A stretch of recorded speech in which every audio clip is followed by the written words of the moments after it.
handle it. Wolfman's got nards. Nobody trusts anybody now. Come on, you hey! You want to live forever? Now what?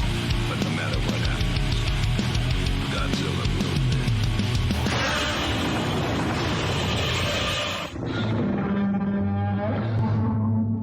And welcome back to the 71st episode of the Monster Movie Stompdown. Of course, you got your host, Sludge, here.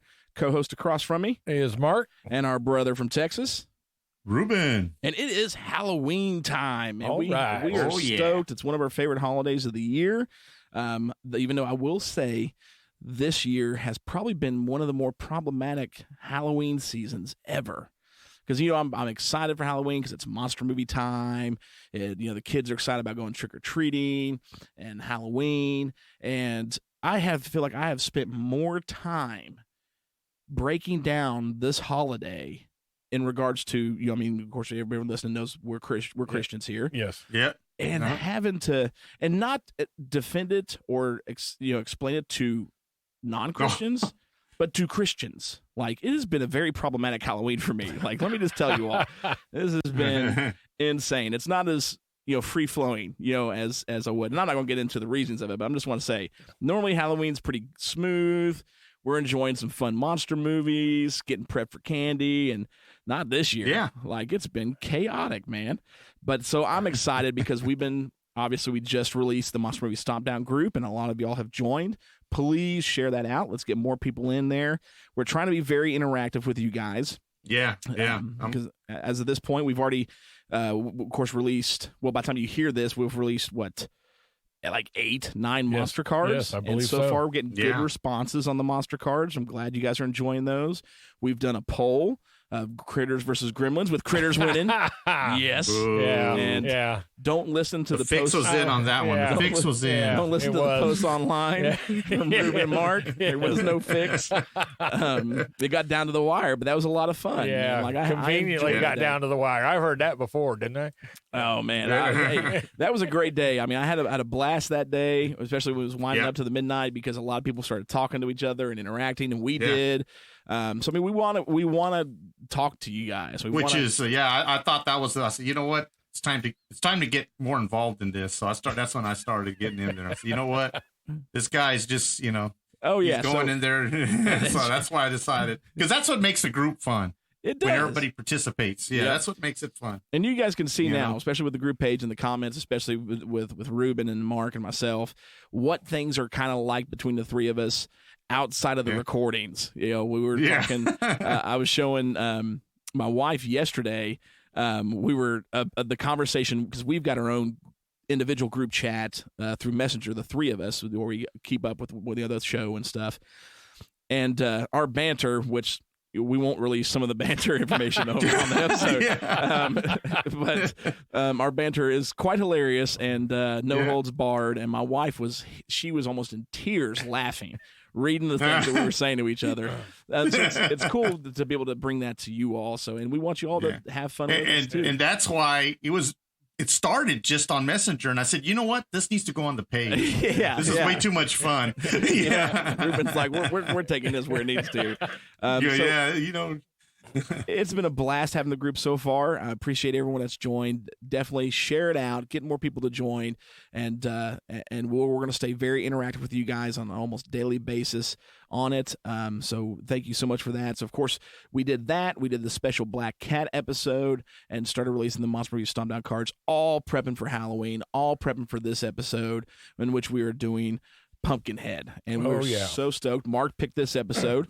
Thank you.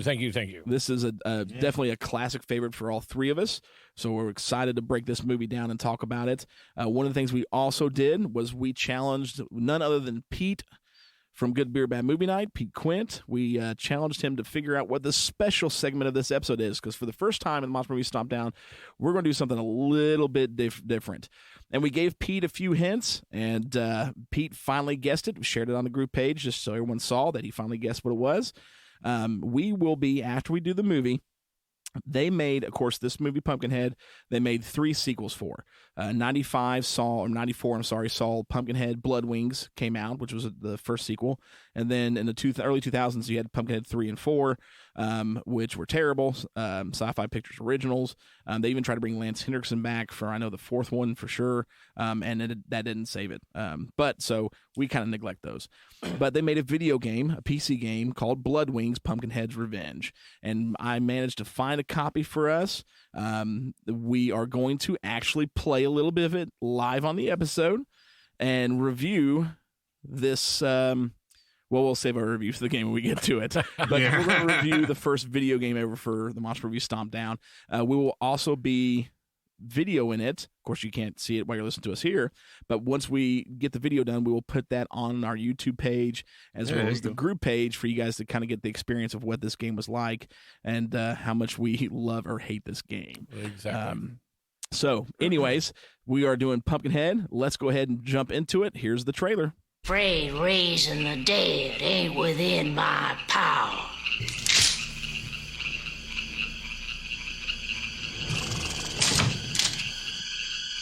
Will it be all right? Should I be afraid? It's coming! Looking for an old woman. She lives somewhere in the mountains hereabouts. All she can do is take you straight to hell. You go home and you bury your boy. Some folks say as how she's got powers. Who are you? Ed Harley. What do you want, Ed Harley? Say it. You're looking for vengeance. Vengeance. Say it. There's an old graveyard way back deep in them woods. The thing you're looking for is in there. It was an accident.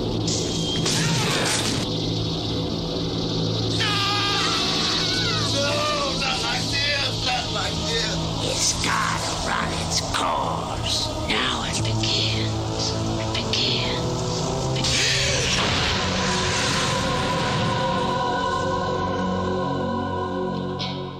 All right, and that was Pumpkinhead. Pumpkinhead was a movie.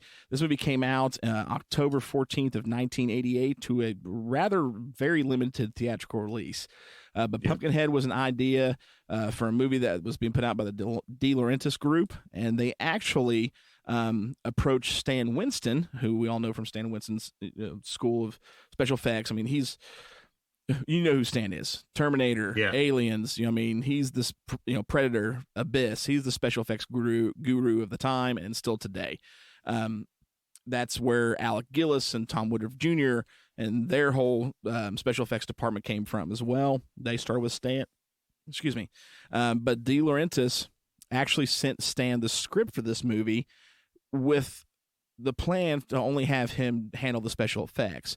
But Stan loved the script and saw this as an opportunity to step into the director's chair. And they agreed. And so they brought him on as the actual director for the film. And he handed off the special effects completely to Alec Gillis and Tom Woodruff Jr. And then, of course, there's Shane Mahan and John Rosengrant, all from Stan Winston's studio. So Alec, Shane, and John and Tom handled all the special effects while Stan moved from that department to director of the film. And they did a phenomenal job, of course, designing Pumpkinhead. Actually, I remember watching Alec was talking about in the documentary that it didn't really take many sketches. Like some of the first early sketches is what we finally got on scene.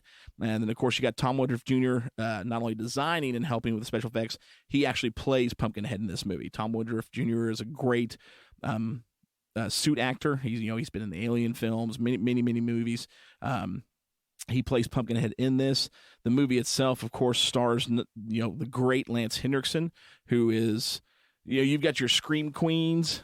He's not a scream king, but he's definitely a horror king and a staple in the genre. Oh yeah, I mean, his filmography is legendary. So Lance Henderson plays the main character Ed Harley in this movie, and of course you got a few other actors that might be recognizable. One being Buck Flower. Buck Flower plays Mr. Wallace, and Buck Flower's been in tons of movies, a lot of horror movies, 976 Evil. He was actually in the Back to the Future films, so he's a familiar face. But then two other people that I want to mention that you may not recognize is one of the Wallace daughters in the movie, one of Buck's character, Mr. Wallace, one of his grandkids, is a little girl towards the beginning of the movie is in the back of a truck. It's actually Mayim, I don't know if I'm saying her name right, Bialik. And that is who it is. And if people are like, well, who's that? That's Sheldon's girlfriend from Big Bang Theory. Big Bang. So this was her first credited role, which was pretty cool. I didn't even know that till I started reading up about the movie. But then you've also got a character named Clayton Heller, and we're fixing to go through the movie and tell you about him as far as what this movie's about, is an actor named Dick Warlock. And Dick Warlock is actually a stunt actor, and his credits, me and Mark were going through it before the call, is absolutely insane. From the Halloween movies to Friday the 13th to shows like Murder, She Wrote. He was in Big Trouble in Little China, on the A-Team. He was in Running Man, Spaceballs, Commando, The Abyss, Tango and Cash. I mean, he's a stunt actor and stunt coordinator across the board. The Child's Play movies, Rising Sun. He was even in The Relic, one of my favorite films. He was even in the 2002 Spider-Man movie. So, I mean, the dude has a track record like none other as a stunt actor. But it was pretty cool because that's how he knew Stan, was from films that they've worked on together. So that's how Stan got him the small role in this movie as Clayton Heller. So the movie, great movie, starts off pretty simple. It's a pretty simplistic movie. It is about the movie starts off with young Ed Harley, who's played by Lance Henderson, as a child, is kind of locked up for the night in his cabin with his parents. And it seems like a windy, stormy night, and you meet Clayton Heller, who runs up on their porch, and he seems to be pretty bloodied, and he's banging on the door asking for old man Harley let him in. And Harley tells him, no, we can't let you in. You get away from me and my family. I've got my gun. Don't make me use it. He tells him, I didn't kill that girl, and it's after me. It's after me. It's after me. And the wife even says, can we let him in? And Harley says, no, we have no part in this. So young Ed Harley, who is the main character in the movie, even asks Mom, why can't we let him in? She's like, we just can't. Well, so Clayton runs off the porch as you start to hear Pumpkinhead in the background showing up at the beginning of the film. And Ed Harley goes to the window and sees Pumpkinhead killing Clayton Heller at the beginning of the movie. And then it fast forwards to today, or what was today, 1988. And you get Lance Henderson, who's now, Ed Harley, all grown up. Him and his boy, his wife has passed away, so he's raising his son all alone with their dog Gypsy, and they own a little grocery store. And they're working around the house, and his son makes him this awesome little necklace, which is pretty key for later on. And they go to open up their grocery store for the day, and you get to see a lot of cool, just father-son relationship that's just key to building what's about to happen. So while they're at the grocery store that day, Mr. Wallace shows up with a bunch of his kids, including the character Bunt, who is one of his grandkids, who's a main character in the movie.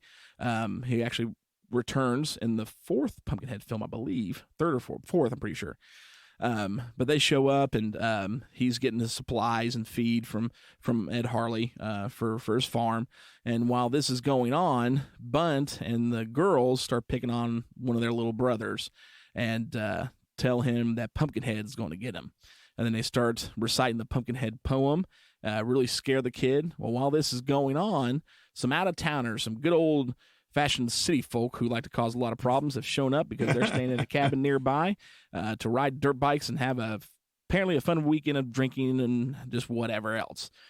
Well, they're there, and one of the girls, the main characters, tells the kids to stop because, she's scared. Obviously, they're scaring the little boy, but scaring her too. And all the while that they're doing this Pumpkinhead thing, Ed Harley's watching, and you see flashbacks of him seeing Pumpkinhead as a kid. And so they end up stop teasing him, and Ed says, here's everything you need. Mr. Wallace is like, oh, what about my feed? And Harley says, oh, I forgot the house. I'll run up and get it and bring it directly to your door. And he says, okay. So the Wallace family leaves. Ed Harley tells his son, hey, mind the store. I'm going to run to the house real quick, get this feed, and you go around to Mr. Wallace's house. So he says, not a problem. So his little son is minding the store while his dad is going to get the feed. You got the city folk, of course. I mean, there's Joel and Chris, Maggie, Kim. These are all fodder, so they don't really matter as far as characters because we're here for Pumpkinhead. So they're out riding their bikes, and Gypsy the dog runs outside. Billy, Harley's son, runs outside after Gypsy, and unfortunately gets ran over by one of the guys, by Joel, riding the motorcycle, and it ends up killing him. And as they freak out, there's no phone there. They run back to go to the cabin to try and find a phone call. Joe won't let him call out. Joel won't, because he's gotten in trouble before, and he was drinking that day, and he's afraid of going to jail. So they're all kind of stuck at the cabin at this point. But Harley comes back, can't find Billy. He ends up finding Billy where he got hit, and Joel's brother Chris is there with him. Tries to tell him, hey, it was an accident. There's nothing, we didn't see him. And Harley gives him a severe death stare and then takes off with Billy in the truck. He gets Billy home, and he's got him on his bed, and he's trying to talk to him and tell him a story. And Billy says, Daddy, one more time before he finally dies. And so Ed Harley decides to go find an old lady named Haggis, who supposedly has powers. So he goes to Mr. Wallace to try and find out where this old lady lives. Mr. Wallace says, no, she will do you no good. Go home and bury your boy. Well, Bunt ends up showing up and says, hey, I can show you where old Haggis lives, and shows him the way to old Haggis's house. He gets there. She tells him, I can't raise the dead. But he lets her know, I saw it when I was a kid. You can exact revenge for a man that's been wronged. So she has him go dig up the body of Pumpkinhead, which is almost like a child-sized being at the point, in this graveyard that's also a pumpkin patch. Thus the name Pumpkinhead. He comes back, and she, using Harley's blood, the boy's blood, Billy's blood, resurrects Pumpkinhead. And Pumpkinhead is a demon of vengeance, and that's all it does. Is once it's resurrected, it has one job, and that's to seek vengeance for the one that was wronged, and it just starts hunting down the city folk at the cabin, Joel and Chris and Maggie. And what happens is some insanely unique death scenes with Pumpkinhead, from just beating one guy completely to death to climbing a tree and dropping a girl probably 100 feet onto a massive boulder, breaking her back. I mean, it's all over the place. Yeah. So they're trying to run for safety. And as this happens, every time he kills one of them, Harley sees it. He experiences the pain and realizes he's done wrong. This isn't supposed to happen. What he's done is a bad decision. So he goes back to Haggis, says, we have to stop this. We have to stop this. And she says, you can't. You got to let it run its course, Harley. And he goes, well, then I'll stop it. And she says, well, then you'll die and you'll pay the final price sooner. And so he goes after trying to stop it. And he ends up finding Pumpkinhead when Pumpkinhead's killed off everybody, except for, what was it, Tracy and Steve. I think the last one's living, and Bunt, of course. And he ends up shooting Pumpkinhead with a shotgun, but, of course, doesn't kill him. I'm sorry, Joel was alive there because Pumpkinhead comes back, grabs Joel, takes Joel's gun, shoves it right through him like a spear, and just holds him up, because the strength of this thing is insane. And while this is happening, a dog is there on the farm area they're at, bites Harley. And in the moment he bites Harley in the arm, Pumpkinhead lifts his arm up and screams in pain. And you come to realize at this moment, if Harley gets hurt, Pumpkinhead gets hurt. And that's key to what happens. So Harley takes Tracy and Steve and Bunt back to his house. He gets this little flamethrower thing he had at the beginning and decides, we've got to put a stop to this. I'm going to send this thing back to whatever hell it came from. Pumpkinhead, of course, shows up, gets Bunt, who's hiding in the house, comes outside, and it's the climactic scene. Steve's barely breathing because Pumpkinhead's jacked him up. And then Harley comes out, and the barn with a flamethrower, gets stuck on a line and slams into a pitchfork, which stabs into his arm. And when that happens, Pumpkinhead reels in pain because he feels it as well. And that's when Harley realizes what he's got to do to stop this thing because nothing else is working. He runs to his truck, gets a revolver, shoots himself in the head. Both him and Pumpkinhead go down. Unfortunately, due to the tie going both ways between Pumpkinhead, the demon, and Harley himself, the bullet doesn't stop him. So Kim has to pick up the gun, and then she ends up shooting Harley and killing him and Pumpkinhead at the same time. Of course, at the end of the movie, you see old lady Haggis has taken the body of Pumpkinhead, which has burst into flames prior to this, when he was finally killed, and is burying him back in the graveyard of the pumpkin patch. But right as it ends and she's putting the dirt on, you see the necklace that Billy made Harley is around its neck, and you realize at that moment that that's not the body of Pumpkinhead, that's the body of Harley turning into Pumpkinhead. Yes. The final price was him becoming the demon. Phenomenal movie. Special effects are absolutely top notch. The movie cost $3.5 million. But and again, very limited release for this, unfortunately. But during the box office, made $4.4 million. So it did profit a little bit at the box office. But where this thing struck gold was home video. I mean, this movie was huge for rentals. It was huge for VHS purchases. Got released on DVD twice, and finally had a anniversary edition from Arrow. Was it Arrow or that did the? It was. I believe it was Arrow. Arrow does some good stuff. Let me make sure. Well, Ruben's looking. Yeah, I think it should have been that one. I believe it's Arrow. Yeah, but this movie has definitely become a cult film over the years. And if you haven't heard of Pumpkinhead, I'd kind of find it a little hard to believe because, I mean, this movie has obtained cult status. It's, done 3 sequels. Pumpkinhead was on the underrated horror killers list at Fangoria, at FearNet. Fangoria had it included in their 101 best horror movies you've never seen. Big following for this movie. They end up doing, again, 3 sequels. There's report. Currently, there's been an update, but a script was started in 2017 for a reboot from Peter Block, who's was executive producer on Saw. So there's supposedly a reboot in the works. If they hand it over to Blumhouse, I have full faith in those dudes to do a right reboot or remake to this thing. But Pumpkinhead's gone on from being in the movies to obviously being in, as you'll find out, a video game later on in the episode, to comic books by Dark Horse, to big in model kits and figures. He even made it into music with the Misfits. The Misfits actually have a song called Pumpkinhead about Pumpkinhead.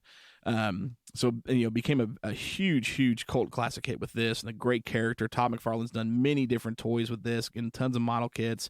And I believe you had. I did. I had the movie Maniacs one for quite a while, and it was Shout. It's Scream Factory. Shout Factory. But it was. I always get Arrow and because both of them do absolutely phenomenal when it comes to when it comes to horror movies.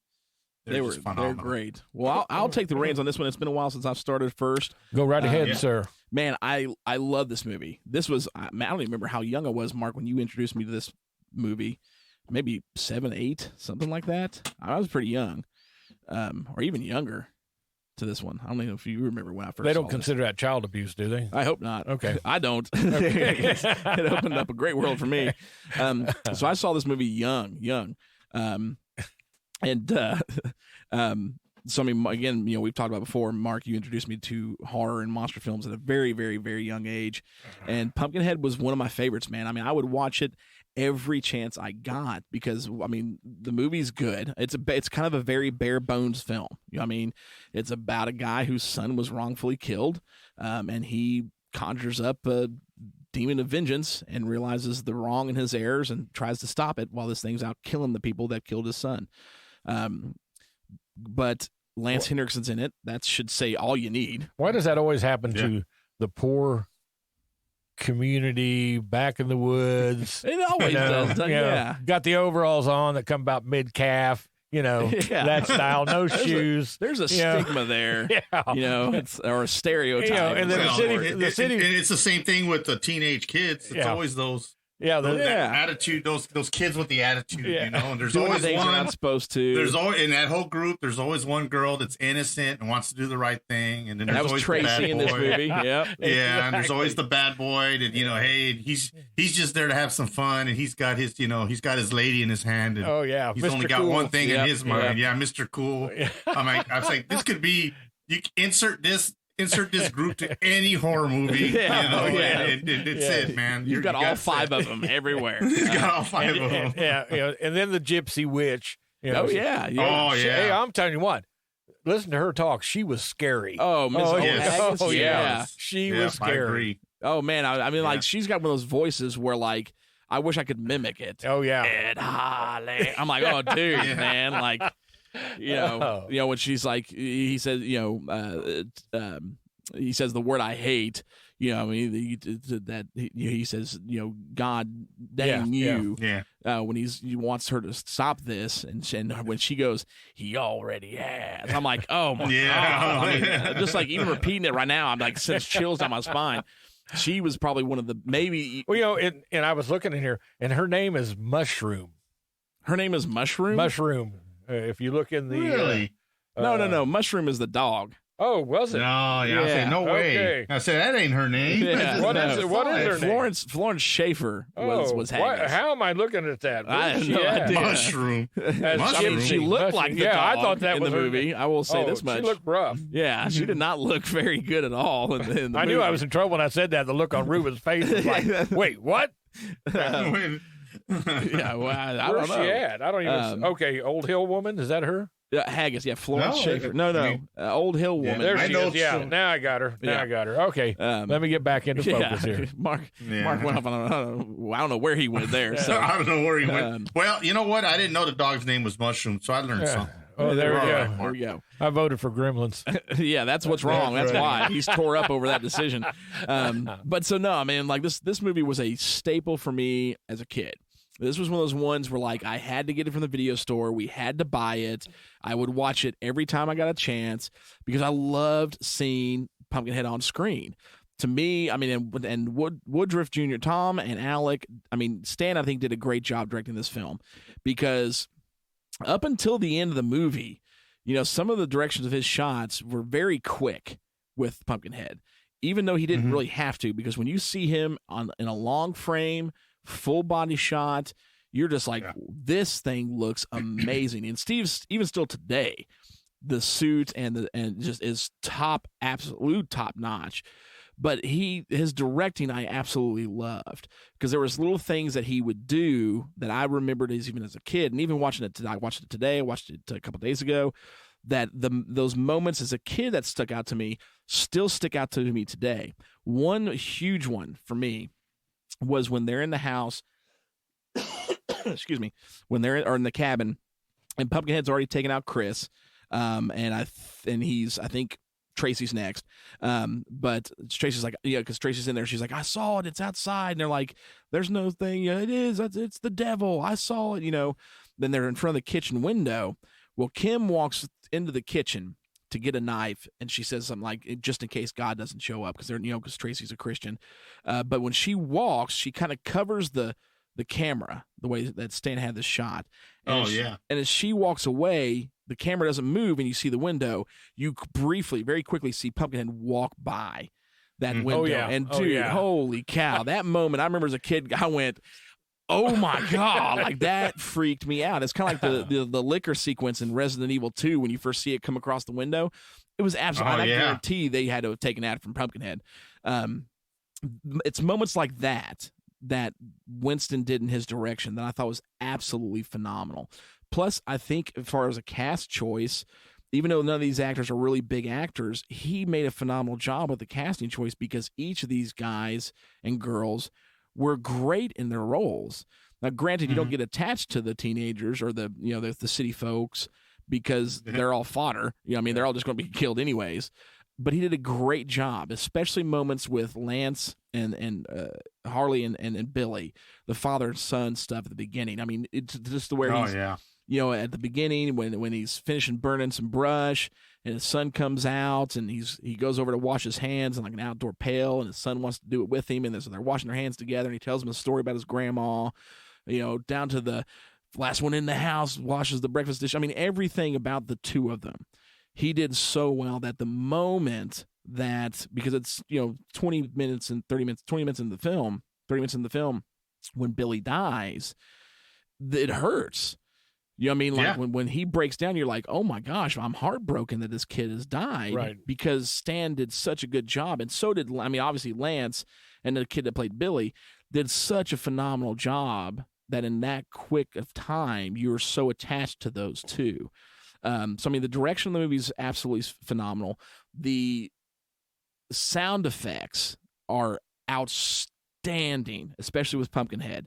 I mean, because it's got like an almost childish like voice, the way it makes noises and growls.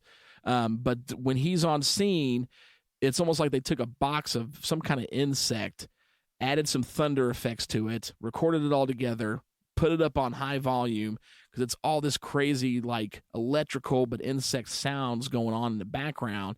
That's just real tense. Like it's almost like hearing the oh yeah, or the Jaws theme. Like he's coming. Right. He's on. He's there, and it does just as well.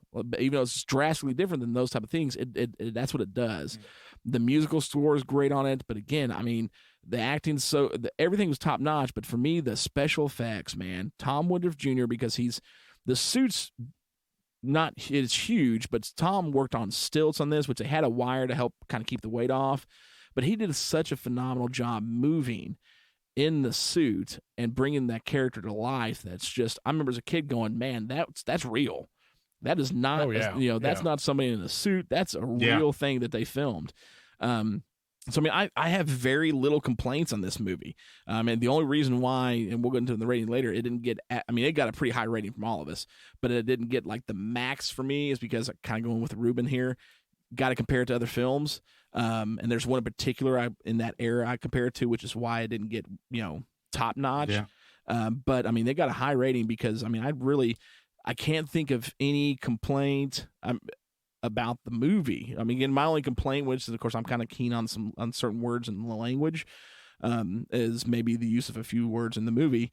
But other than that, I mean, this movie is just every bit of it. I mean, and my favorite stuff, I mean, from the window scene to just Pumpkinhead period to every sequence in the cabin with Haggis, because she is just downright creepy. Yes, very much. I love it, man. I mean, I don't really have an actual complaint other than, again, maybe some of the word usage in the movie about this film. I love this film. This has been a huge staple of a film for me since I was a young kid. I mean, this is like The Relic or The Thing or Godzilla. I mean, this is a repeat watch for me. I watch it every Halloween season. I mean, I always do. So, all right, passing off to one of you guys. You're not going to tell us who you were comparing this to? Well, I will when we go to the Stompdown. Oh, okay, because I know Ruben usually does. He'll fill us in on where he's at. Yeah. So, I'll discuss Okay, go ahead, Ruben. Well, this is one of my, like Sludge just said, this is one of my favorites. Even when I watched it, I mean, it came out in 88? Yeah. I was, 22 years old. And I remember 3. Now, I didn't get to see, I was 22. Yeah, you were all good. Damn. I think I think my back just cracked on that one. I tell you what. Vote for Grimmels again. You know what that was? That was Bane breaking Batman's back right there. That's what that was right there. I mean, golly, I know how Batman He was felt. proud to say he was 22. Y'all, and then you had 3 I had in there. a smile on my face when that came out of my mouth. That just shot him down. Oh, my God.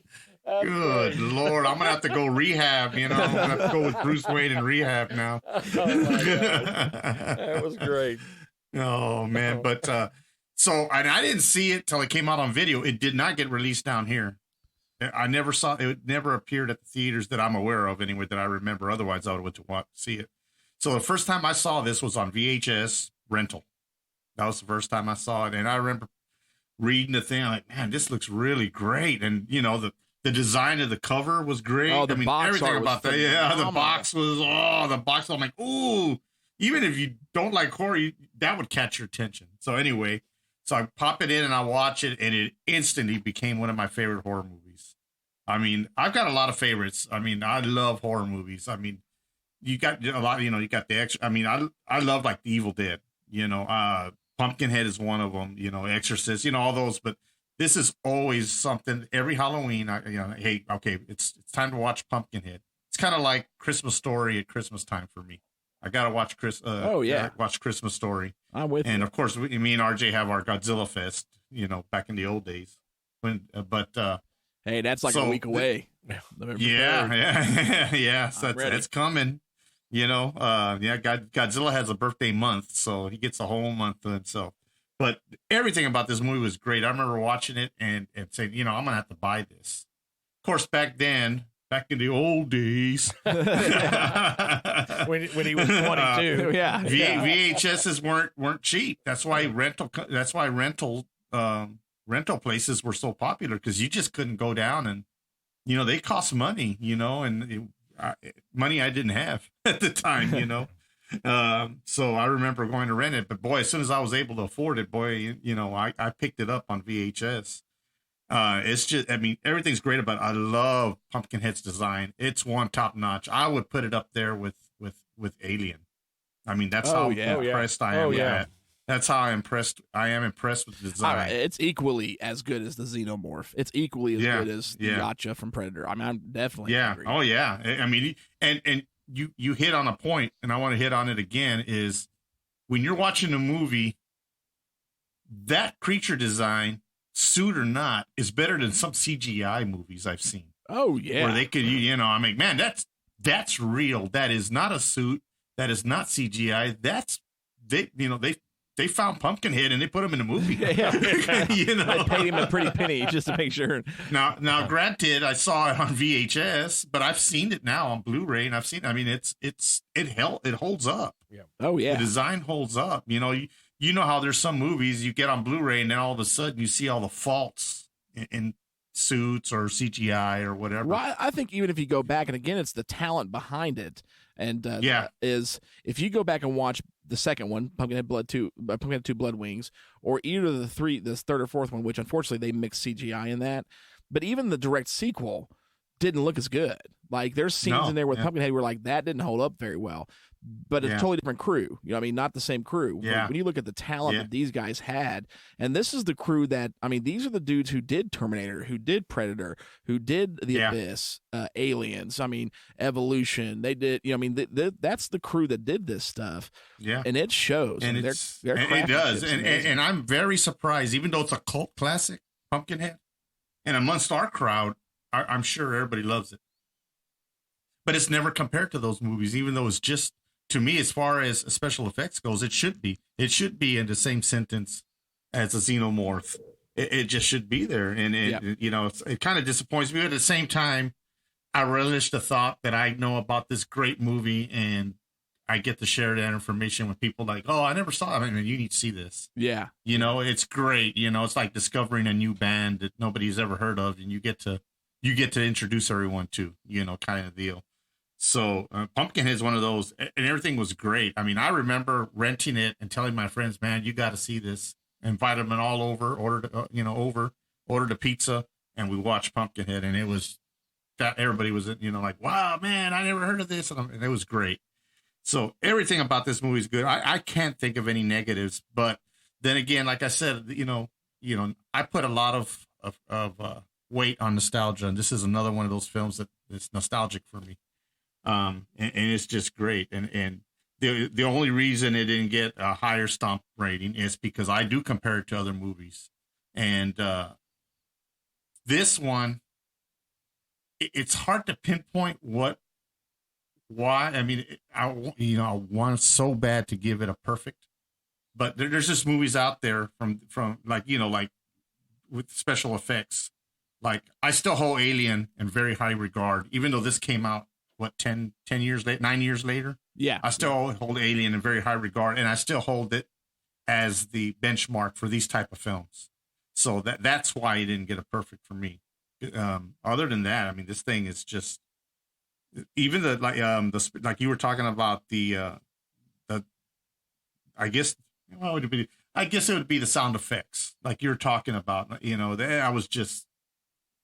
was just awesome, and the way he directed it, Stan Winston, was perfect. I thought he did great it was his debut. He'd never done it before. It's a heck of a lot better than his next film. Yeah. Did y'all ever see it? Yeah, I mean, you would never have thought that this was his rookie, movie. That's that I'm like, man, this is just great. Now, I will say though that this was based. I'm doing my air quotes here for people that can't see it, on a poem. And the poem wasn't written for the movie. The poem was already written, and the movie is based on the poem. Yeah. So I don't know if you guys knew that, but I didn't know that. I knew that. Yeah. And if you read the poem, it's just as creepy as this movie is. So. Let's see. Let's see if I can remember it. I said on one episode, and I'll drop. We'll put the poem in here, and for y'all to hear it. But I believe it's bolted doors and windows barred, guard dogs prowling in your yard, won't protect you in your bed. Nothing will from Pumpkinhead. Wow. Yeah, that's the final. That's the final verse phrase. There. I can't remember what's on the first little bit of it, but Bunt says it in the movie, and he's reading that from nothing. That is straight from his mind. Because these movies came right out. Yeah, these movies were staples. I mean, even the sequel. I mean, I love the sequel, even though it's nowhere near as good. Bolted doors and windows barred.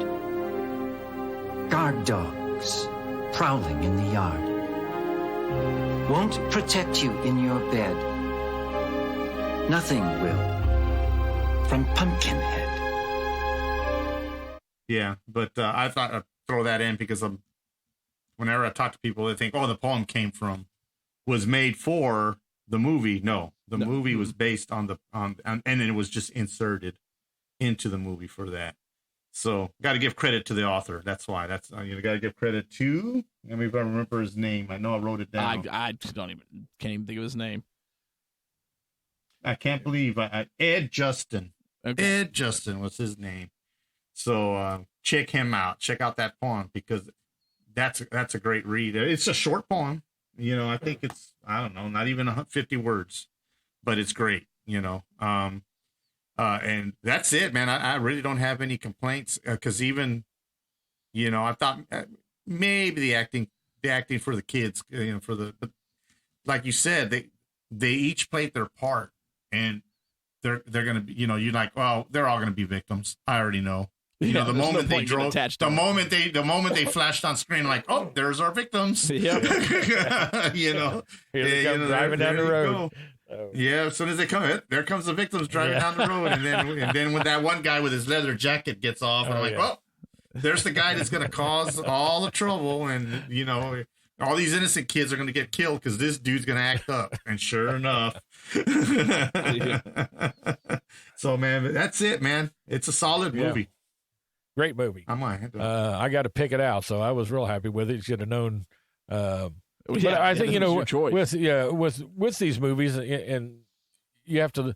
I reckon that one of the reasons why Pumpkinhead sticks out more than maybe others is that in so many of these movies, you would have to wait half a movie before you got to see the monster or the killer or all that. Yeah. But not with this one. I mean, it's right out of the gate. You're seeing him and you don't see him in complete form, but you see him, a silhouette, him in the fog. Yeah, briefly. This is what you can look forward to. And before I forget, I'm gonna add the birth of Pumpkinhead. When Harley goes over there. Oh, that is one of the best scenes ever when he gets on top of that Close Encounters hill. That's what I call it. It's kind of up on the pumpkin patch. Oh, that was so great. So I'm sorry to interrupt. No, you're fine. You're fine. And it's the whole thing is just scary from start to finish. And because I try to, especially with horror movies, and just like I was saying a minute ago, it's usually the poor people, the country, the less fortunate. But with this movie, it's like got you on the edge of your seat from the moment it comes on until it's done, all the way to the finish when he catches on fire towards the end, and she's burying him, and then you're like, wait, that's not Pumpkinhead, that's Ed. You're looking at that. And so I think, even the point that when Pumpkin, as it goes on, there at the end, his facial features start to look like Harley. Oh yeah. And even Harley's eyes start to turn almost like. Well, and even when you see him laying in that grave, the back of his head is now starting to form like Pumpkinhead. Yeah. You know how it's elongated like. And so, I mean, it's just fantastic. I didn't know it came from the poem, but they did a marvelous job scaring people with it over the years. And the cult status is for a good reason because it is such a great movie in all aspects. And there was really nothing negative in my mind other than the typical city folk. Right. But in these horror movies, you just can't get around it. It's got to be there because all the poor country folk know of Pumpkinhead, so they're not going to be doing what them city folk are doing. They know an old Miss Haggis. And they know what not to do. So I gave it a great score. I mean, probably could have gave it a little higher score now that I think about it since I've done it. But I mean, the only drawback would be the typical format to me was using the city folk. Right. Yeah, it was pretty predictable. I would say that. I don't know if I would call that a super negative, but you're right. Yeah, and the sound effects, the special effects, I mean everything. Pumpkinhead he looks so real. He does. And it looks terrifying. Yeah, and I think at a time when it came out, I mean, it was just. It scared me enough that I needed to show you. Yeah. Well, we were even talking about it. I was talking about the episode for a while because we've had this plan for a while, and me and Sarah, my wife, talk about the show here at home, and the boys were like, "Well, Dad, can we watch Pumpkinhead with you?" And me and Sarah both were like, "No, this will he will terrify you," because they're like. It's a dude with a pumpkin's head. And I'm like, no. A lot more than that. So, I think they envision something like a Disney's jack-o'-lantern. Sleepy Hollow jack-o'-lantern type of deal. Until they get to see it, and then it changes everything. I know Gavin would just be having a fit. Oh, he would. But I mean, overall, definitely a thumbs up, and you guys covered a whole lot of stuff. But Lance Henderson, did I say that right? Yeah. He's became a staple for horror movies. Oh yeah.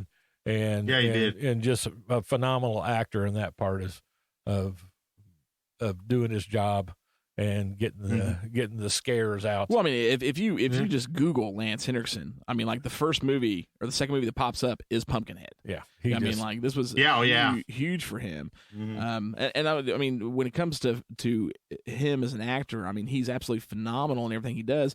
And while I mean, a large majority of his movies are sci-fi horror. I mean, you're talking, Pumpkinhead, Aliens, Close Encounters of the Third Kind. He was in The Second Omen.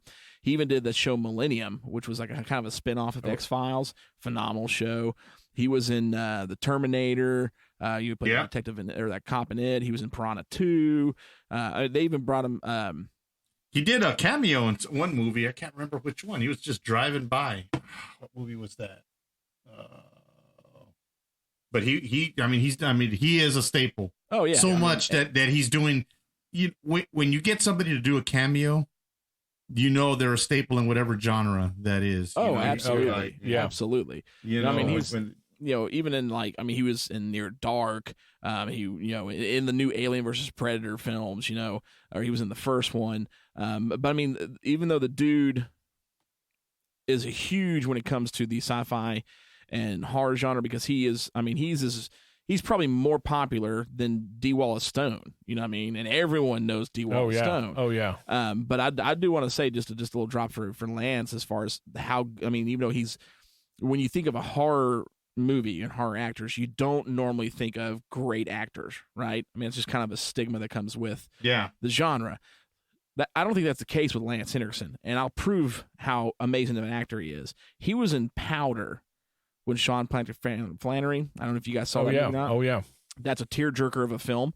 But his acting and his role as the sheriff in that movie was unbelievable. The moment where Powder's there with him, because in that movie, his wife is dying of cancer, and he brings Powder over, and he's got his hands on her, and he's talking to her. Powder is, even though she can't talk. But then he puts his hand on Lance as well, and Lance gets to hear her, and you see the wife smiling even though she can't wake up. She's like that coma.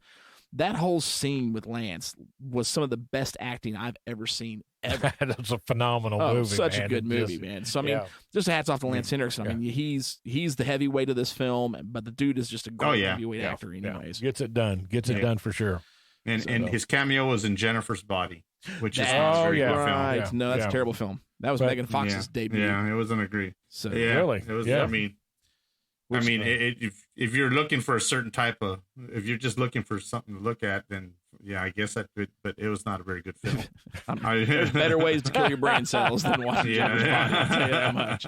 That was a rough one.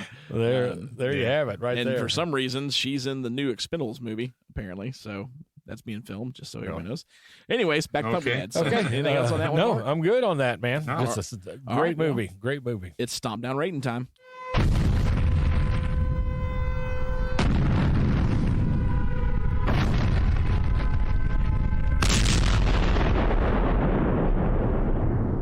All right, guys. This movie, all across the board from us. It's been a minute since the three of us have agreed on a rating. Yeah. Solid 4. Oh yeah, 4 across the board, each one of us. And honestly, and I said earlier that I would explain it, I probably could have given this a 5, just because of how much I love the film. I don't really find any faults in the film, but I have to go back, kind of like Ruben does, and compare it to other films we've talked about. And the 80s was huge. I mean, 88 was huge. Yeah, it was. I actually just got done talking about 88. I was on the Halloween episode for Give Me Back My Action Movies. So we did Dead Heat, which is another one of my favorites, also an 88 film. But you had movies coming from 88 alone that was amazing. You finally had Michael Myers return after the crap fest that was Halloween 3. He came back in Halloween 4 that movie, or that year. Child's Play came out that year. The Blob remake came out that year. Killer Clowns from Outer Space came out that year. While a bad movie, cult classic films either way. I mean, you had a chock full, another Nightmare on Elm Street came out that year. A lot of great horror films. But the 80s as a whole brought some of the best. And that includes... I kind of put this movie, because it's so special effects heavy, and that's a key part of this film. Yeah. In comparison to another film from the 80s, I'd have to put it in comparison to The Thing, which of course, there you go. Rob Bottin and his crew, because you had like 3 main and that crews. was a 5. That was a 5 across the board for us. Yeah. So And so I kind of had to be like, okay, can I put this up with The Thing? While yes, special effects I think hold par just like The Thing does, which hats off to Rob Bottin and his crew that did The Thing, because they did The Howling and a bunch of other movies. Man, there was like 3 staple special effects crews in the 80s. Man, and they were Stan's crew, Rob's crew, and then Tom Savini's crew. Like all 3 of them, like those dudes. Oh yeah, their stuff is gold. But I couldn't justify with The Thing being just honestly a superior film across the board. So I couldn't give Pumpkinhead the rating, a 5. And that's that's literally the only reason. I see that. That's a good one. I couldn't. I was having a hard time pulling out a good horror movie from the 80s, but The Thing is very early 80s. So So I mean, with that in mind, is the only. I mean, that is literally the only reason this movie did not get a 5 for me. So 4 all the way. I mean, strong, solid movie. I mean, again, I don't think any of us really had any real true negatives. No, none at all. It has cult classic status for a reason. If you haven't seen it, kind of find that strange. But if you haven't seen it, go watch this movie. Yeah. It's Halloween time. Get your popcorn, a dark room, nice big Coca-Cola, turn it on. Yes. If you have cable, it's you can pull it up on demand. It's at AMC. All the language is taken out. There we go. There you go. There we go. That works. And all the language. If that offends you, that right there, you don't have to worry about language. I may have to and do that. Everything else was in there because I watched that one because I wasn't gonna. A lot of my DVDs are put away, and I don't have that one on Blu-ray. I just have it on DVD, and it's in a box somewhere. I'm like, God, I'm gonna have to watch it on AMC. But it wasn't bad at all. The language was odd, and it just says deleted. It doesn't even. It's great. I didn't have a problem at all. So if you want your kids to watch it, and it maybe you don't think they'll be scared, but you don't like the language. AMC has it on demand. No doubt commercials. My boys will be scared. Yeah, no commercials. A little bit ago, no commercials and no language, so you don't have to worry about it. A little while ago, Sludge stated that his kids wasn't watching it. Oh wait. The language is taken out. They're watching. Yeah. Because I've been thinking about it too. I'm like, they're going to want to watch a scary movie for Halloween. And I'm like, dude, I got the Mark Reagan itch. Like, it's time to up the ante. Because, if we do Halloween, it's like Nightmare Before Christmas or Scared Stupid, and in the back of my mind, I'm like, I gave them a taste of The Relic. I'm like, we may have to watch The Relic. I'll just sit there with a mute button, ready in hand. Yeah. But now that this is on AMC, I'll talk to the wife. There we go. We have to show this to the boys. And I know but I don't know where I was flipping through looking for it. that relic might be on AMC too. You might want to take a look. Yeah. Oh, I mean, if yeah. It's out there. It's out there. But AMC is good for that. And I was worried it was going to have commercials, but not the on-demand stuff. And it's free if you have AMC on your cable channel. Oh, and I think that's basic. That's a basic thing now. Yeah, it is. So all right, guys. Yeah. If you haven't seen it, go watch it. Great movie. Now it's time for the special segment. Let's jump into the video game. And this was based off the sequel film, Pumpkinhead Bloodwings. But we're going to jump in and experience firsthand on the show, first time ever doing a video game, first time ever doing anything live like this. We're going to run through a few minutes of Bloodwings, Pumpkinhead's Revenge. All right, so this is Bloodwings, Pumpkinhead's Revenge. It came out in 1995 by BAP Interactive. It was a PC video game. I will state this, and of course now I got to play a little bit of this already prior. I took a run in because obviously I found a copy and got you guys a copy of it as well. Mark, unfortunately, you didn't get to. No. Hold on here. This is a great sequence. There she is. There's Miss Haggis. Well, for the second one. Haggis.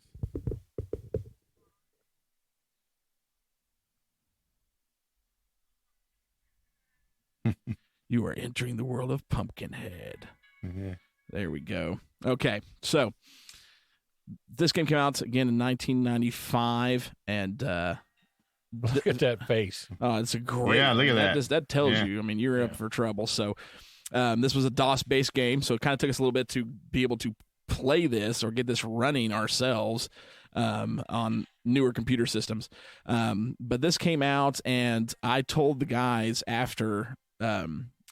I sent it to him because I made sure to send to him. I had to hunt down the manual for this because I will say, going into this, when I played it for a few minutes, even the manual doesn't help. Like, you have no freaking clue what you're supposed to do. Yeah. But let's jump into this. Let's go to. Plus, if you want to know what the controls are, you're going to need it anyways because I don't even think it tells you. Yeah, so you have no option here because again, you guys will see if you go into the menu options, you got volume, use for joystick or mouse, calibrate, music, effects, and then your difficulty level. Right? There's nothing on the game itself. You got new game, options, load game, save game, credits, quick game. Nothing tells you what the controls are. You have no way of finding out the controls for this game unless you have the manual. So it's definitely a needed. I even told Pete, because Pete won the contest, and I sent him a copy of this, that, hey, man, you're going to need the controls. So, all right. So, obviously, very Doom-esque, right? Yeah. I would almost... That's the first thing that came to mind when I loaded. I said, oh, it's Doom. I'm like, this is going to be great. I heard this was terrible. If it's anything like Doom, I'm going to love it. I'm going to say that, actually, I think, to me, it does look like Doom, but... It looks more, as far as the setup style, like Castle Wolfenstein or Wolfenstein 3D. Oh yeah, you're right. You're right. Yeah, you're right. The graphics are like Doom level good, like they're better. You know what? You're probably right. Now that I look at it, it is like Wolfenstein a lot more because that was like one of the first computer games I ever played. Yeah. So you've got these little bad guys here. I can't remember what it's called. I'm trying to do this from the side. Shoot him. Shoot this guy. Okay, there we go. All right, so you got 3 levels in this game: Periphery, Purgatory, and then the Lair. So now this thing, you kill a guy, whirlwind comes up, and you go into this weird thing, and you see these crystals, and you got to grab these crystals. Oh yeah, as much as possible because you're going to need this, from what I found out. And this is very... And you can pretty much go as long as you want in there, right? It's timed, so you only get to go so far. But there's a purpose to this. Now, you can leave these at any time. Oh, and the game also tells you to beware of the death bats, which is apparently what's flying around. I mean, yeah, here's another one. There's one. I think I got enough, but we'll run it through so you guys can see. So, and these are called netherworlds, I think, because you're a spirit, pretty much. And you're out to stop. Oh, no, I need to back up or I'm going to get shot because I know what that is. I'll show you in a second. So you'll see at the top of the screen these little diamond-shaped things, which you will need in the game. And that's what you collected while you were in there, yes, correct? Those little crystals, which you will need. But, I mean, that many. Yeah, I corrected that. Okay. So I'm full now. What you will need, because as you see, here is a sequence, and this is the main part of the game. Actually, we're not going to go to that one. I'm going to find the other one real quick because that one I found out you don't even really want to do that one. There's one thing you can use, but doing that one will get you in a world. Can you not shoot that eyeball you just passed? No. The eyeballs let you know that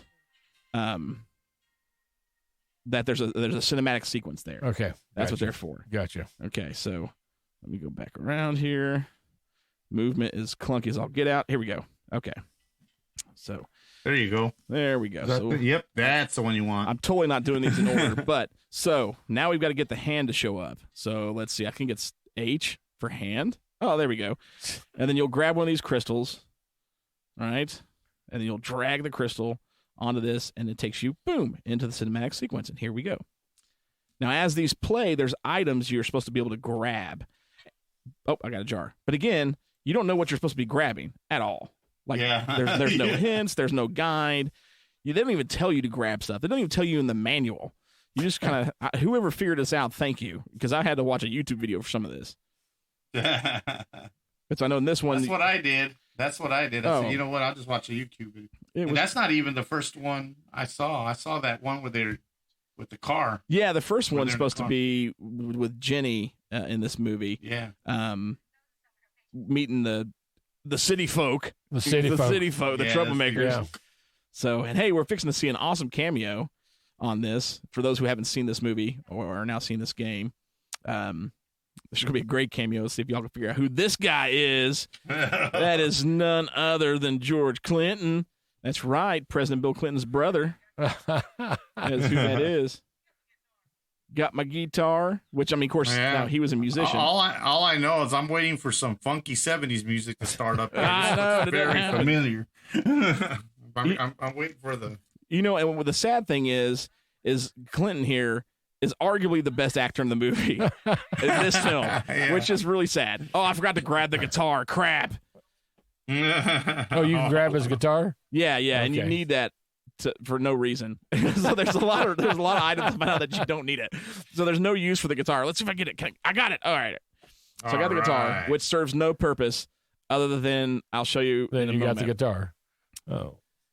As we get through this. Okay, so now we're back out. All right. So now we've got some items, okay? So you can hit your inventory, bring your hand up again, and you can load your items over here to be used actively. And all the guitar does is this.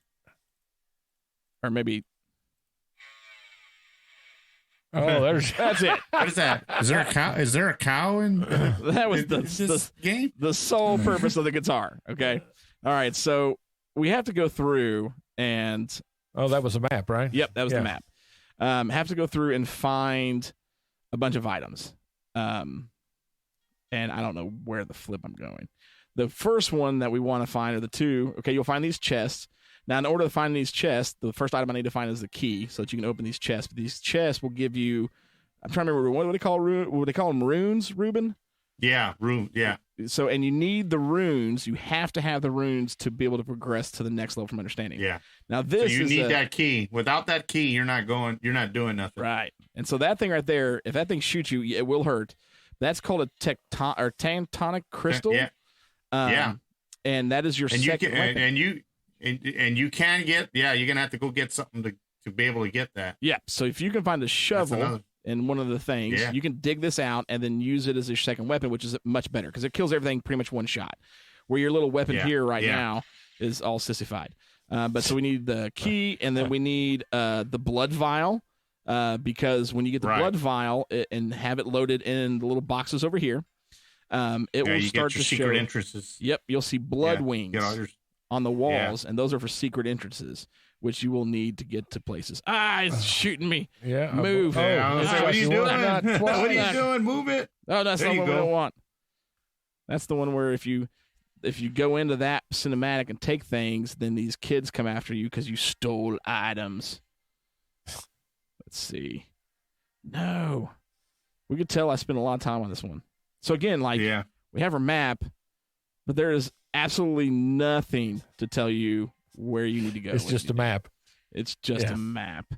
So, but we do need to find one of the other video sequences, which is let's get shot again. Okay, here's one.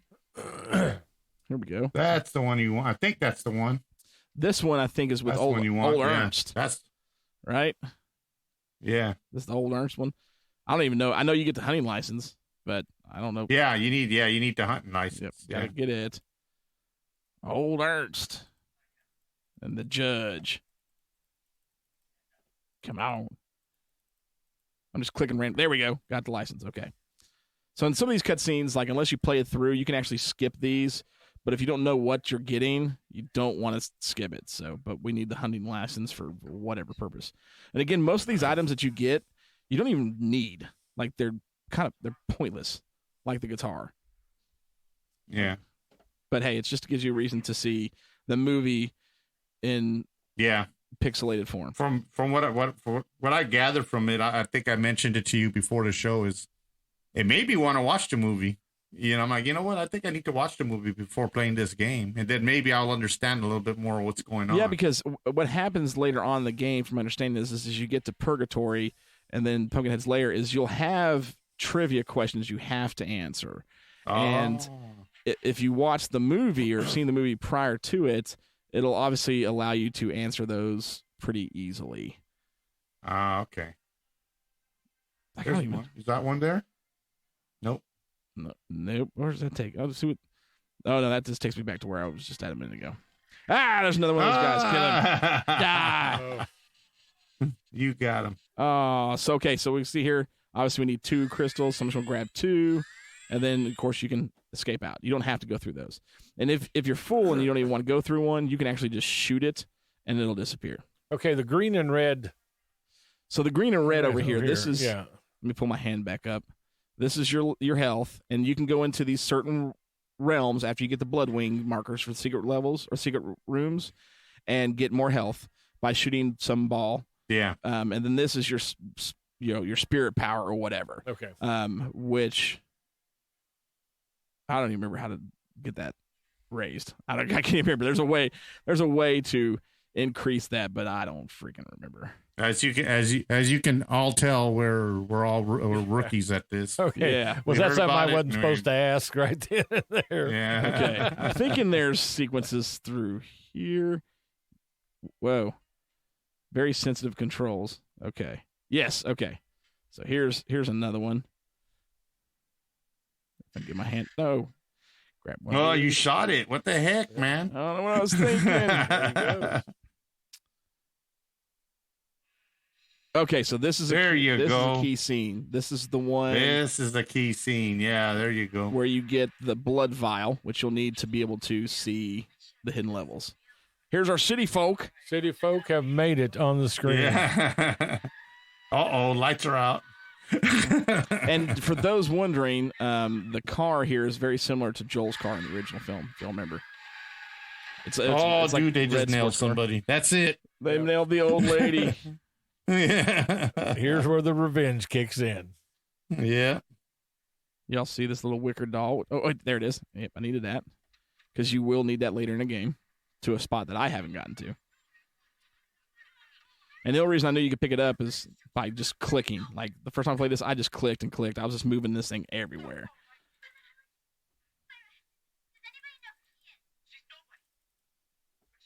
She's nobody. That's the judge's son.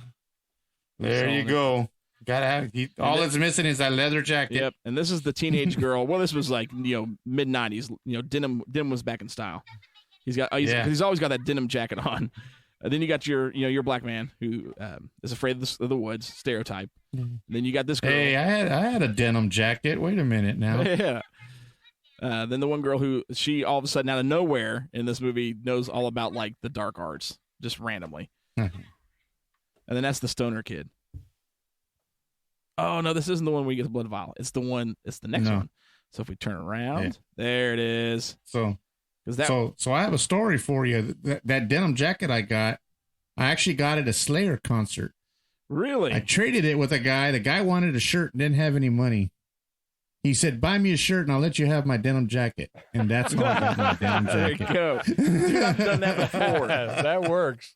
We were playing a concert when I was in the protest, and we were at a festival. We were opening for Demon Hunter, and this guy had this awesome awesome Living Sacrifice Herring Process shirt. And of course, Living Sacrifice is my favorite band.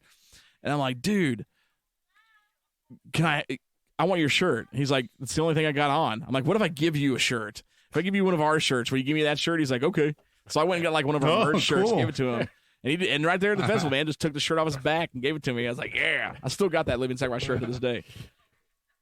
Because Herring Process is my all-time favorite record. Come on. Light up the candle so I can see the blood vial. I know it's... Oh, there's a candle, which you'll need to have to go through the secret rooms. Because if you don't have it, it's dark in there.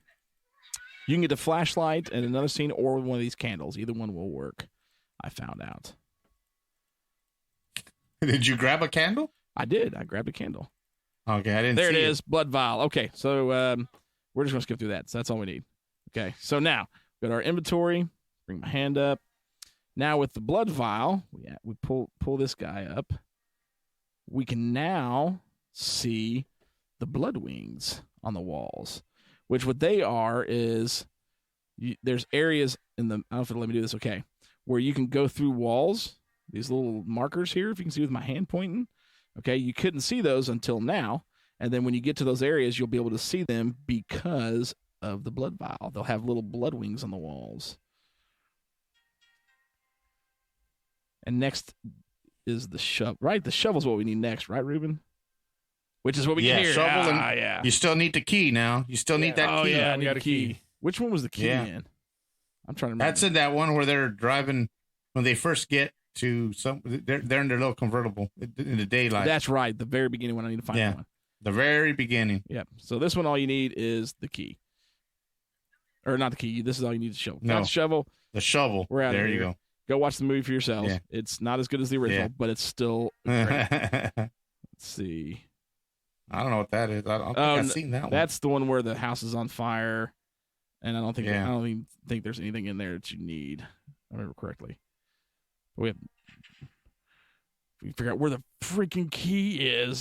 So that's the thing. Is like, I mean, you have no real idea. So YouTube videos have drastically made this an easier thing to do. So okay. So see right there, Bloodwing. There you go. So now we can walk through, but you want to be careful. Yeah. Oh no, gotta get out of here. I want to die. Yeah, you don't have the fire extinguisher yet. So before you go, that's the level where you're supposed to get health. But you gotta have the fire extinguisher so you can walk on, because that's supposed to be lava. And again, you're gonna need the manual for this. Yeah, again. Yeah. Please get the manual. And the manual doesn't even tell you half of this crap. Like it is. No. So bad. There's the chest on. But it's very. I remember, these games when they first came out. Man, this was on Windows 3.5. I remember playing Wolfenstein, and it's kind of like you just kind of went along. I remember playing Wolfenstein or Doom or whatever. And there it is. Is that it? I think that's it. We'll find out. If we get, because that's what we need is the key. We just need the key. Yeah. Oh wait, no, I don't think this is it. No.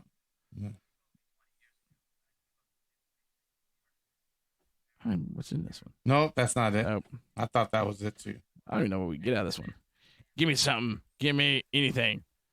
Yeah. That's probably not even needed. Because again, you'll pick up. Just doing everywhere along there. Yeah. Hey, man, that seems a little inappropriate. Oops, sorry, ma'am. Sorry, ma'am. Oh, there we go. Oh, yes, the mirror. That's right. No, this is very important. So, okay, that's all we need to hear. Yeah. Because you do need the mirror when you go to see the gatekeeper. Again. Oh, okay. See, I hadn't even got that far. Make sure you get the manual for this thing. If you decide to waste your time with this, Pete already sent you the manual, so you should be good to go. Yeah. So, okay, this was the beginning of it. So you need the mirror when you get to the gatekeeper, because when you use the mirror within the gatekeeper's room, it'll show you which one of the runes you need to get to the next level. What is that? Okay, so this was kind of interesting. Not the one we need, but this is actually got a little cameo, which we'll show you guys. Cool. From a familiar, well, maybe not familiar, well, a very familiar face when he's in makeup. But he's not in makeup in this scene. And this is a cockfight because, again, stereotype and stigma for the type of people that yeah. Right there. There's anyone recognize this man right here to our right?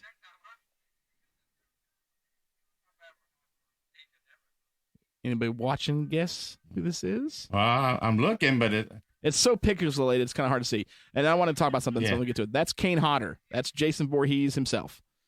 Cool. So now, this is highly edited for the game because there's some dialogue here in the movie.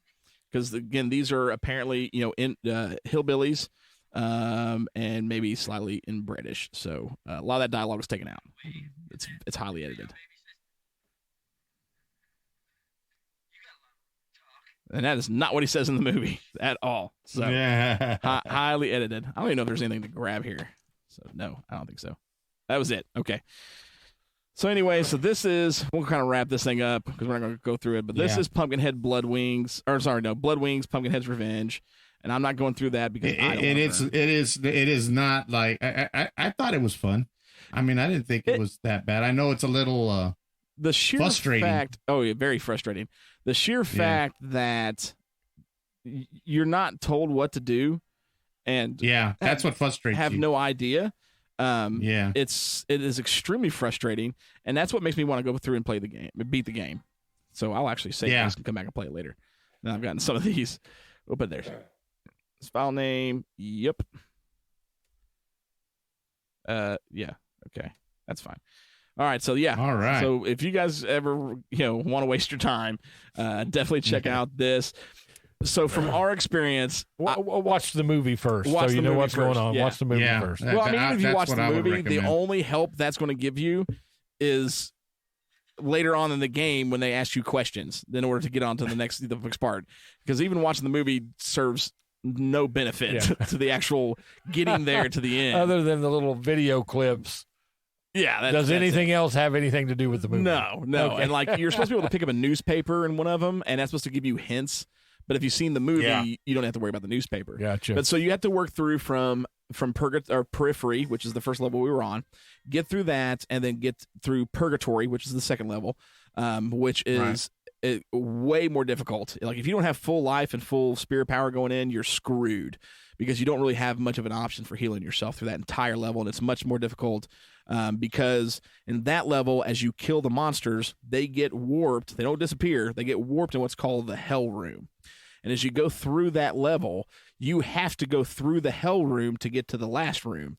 The problem is, every time you kill one of the monsters, they're in the Hell Room. So maybe you avoid the monsters then? Yes, you got to try to avoid the monsters. Them? Yeah, but if you kill them and you go to the Hell Room, it's a small room and they're all in there, so it's almost instant death. So super difficult level. But then when you make it through that, then you make it into Pumpkinhead's lair himself, and you finally see and fight Pumpkinhead. Well, you get to see him a little bit in the second one because there's part of what you have to do is you have to save tortured souls from Pumpkinhead, and then you also have to try and save the characters. You have a choice now because you'll go through cinematic sequences and Pumpkinhead will show up where he doesn't really show up in the movie. So you'll get to see him, but you've got to save the characters, from him. And then you finally fight him in the third and final thing. So this game got horrible reviews. And it needed to. Yeah, across the board. Definitely was called a Doom ripoff by a lot of people. As far as my experience on video games, and I've played quite a few, this is probably the most frustrating. And that's comparing to even like Jaws for the NES, or E.T. Like E.T. may be the only game worse than this because you are given no instructions whatsoever. Yeah, I remember playing E.T. Oh man, so bad. Yeah. But this one, for 95, looked decent, and you get to play a Pumpkinhead game. So there you go. Yeah. So if I gave this a Stompdown rating from my experience so far with this game, it would get a 2. It would definitely get a 2. Ruben, what about you? What would you give it? I think I'd give it. I know it has a bad reputation, but I'd give it a 2 because I actually want to play it now. I do, just because I do, and it's a challenge, I guess. Yeah, it's a challenge. Exactly, a challenge is why. Because I have to beat the game. Maybe I'm an old guy, but I'll give you a 1.5, and that's all I'm giving. That's all he's getting. Mark's like, you're getting no higher. So, all right. So, man, hopefully you guys enjoyed that. Of course, now we've got the video up for you guys to kind of see what we were talking about as we were going through it. And we tried to explain audibly what was going on through it for you guys that are just listening. But we will put the video up on YouTube, and of course we'll share that on the Facebook group page for you all to see. And again, that was Bloodwings, man. That was kind of cool. Maybe we'll do something if you guys like that, a little similar in the future. As it comes up, you know what I mean? Something kind of cool to do. So, but we've it's funny that we met through Facebook, and we have so many things in common, as far as like video games, Godzilla, horror movies, music. I mean, I'm like, man, it's all diverse. I said, man, it's just crazy. Yep. And then we ended up doing this show, which is great fun for me. Oh, yeah, I love it. I love doing it. So, all right, guys. Yeah. Well, again, thank you all for listening to the episode. Happy Halloween. Everyone, please stay safe Halloween out there. Obviously, you'll be hearing this on Saturday. Watch out for them kids in the streets. Yes, be careful. Have a good time. Enjoy yourselves. But again, please be safe because Halloween is tomorrow, and I hope you all get tons of good candy. Then, of course, we'll be back next month with the final current Godzilla film. We will be doing Godzilla King of the Monsters, or not Godzilla King of the Monsters, we just did that. Godzilla versus Kong. Yes. Next month, which will put us at an end of our Godzilla run. We finally made it, but we have talked about what to do then because we do 2 shows a month. We kind of like the giant monster stuff. So we'll start tackling other giant monster films throughout, the world. Now, are we going to do Singular Point? We had talked about that too, yeah. So we may do a Singular Point episode at some point because we'll need to run through because we won't break it down. There's 13 episodes, I think.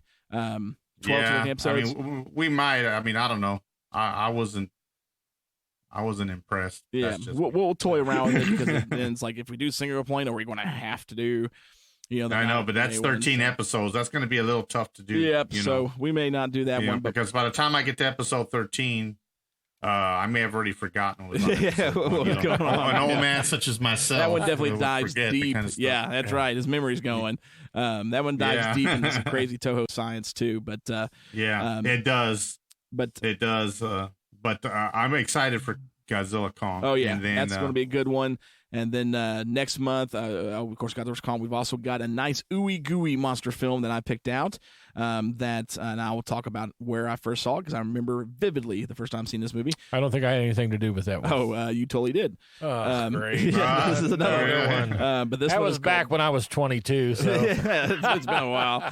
But that was going to be Blue Monkey, and I'm pretty excited about that one. That's actually another one of my favorites. Well, we're not going to do. I thought we were going to be Gremlins. No, we're not doing Gremlins. We're not going to do Gremlins. Not anytime soon. Maybe we'll do that one for Christmas. Yeah. We'll talk about it. That's because we need to pick a good Christmas film coming around the corner. So, but all right, guys. So if you ask me, Phoebe Cates is for any season. And no, we're not doing Fast Times at Ridgemont High. Fast Times cannot be done on this episode on this show. But that was a definite teen heartthrob back in the 80s. And I'll tell you what. Even though I've never wanted to smack a movie character more than Phoebe Cates because she always goes into those stories, those stories. Oh my gosh. So, but we may have to do that one. Wait a minute. She talked in that movie? I don't remember that at all. Ruben, you got to turn the volume up on some of those. We might have to do Gremlins just for him to go back and experience the movie as a whole. Oh yeah. But then I'm going to have to go to confession right after. So as a Catholic. Oh man. That's the way. All right, that may end up being the pick. We'll let you guys know. Gremlins maybe we'll be for Christmas. So join us next month for Godzilla vs. Kong, and then we'll start doing other monster movies, giant monster films. After we finish up the Godzilla series, it'll be sad, but there'll be more to come, I'm sure. Oh yeah, and man. Then I'm excited for the future. I cannot wait to see what's going on. There's supposed to be some MonsterVerse announcements coming pretty soon, so. Hopefully we'll have something around the corner for you guys to let y'all know what's happening with the MonsterVerse films. But then again, second episode next month is going to be Blue Monkey. And if you guys have not yet go make sure and check out Give Me Back My Action movies. Halloween episode, me and Nate jumped on with Charlie and Dan and did Dead Heat, which is another one of my personal favorite films. Especially the butcher shop sequence is probably one of the greatest things I've ever seen on the cinema. So, but guys, again, thank you so much. Go check out the Facebook group, join it, have some fun, talk to us. We love to get to know you guys and have a good time. Pete, we hope you enjoy the atrocity that is Bloodwings, Pumpkinhead's Revenge. Because we did or did not. Anyways, thank you all again so much. This is Sludge and Mark, and you got Ruben in Texas. Happy Halloween. Good night. Come on, you think? You want to live forever? No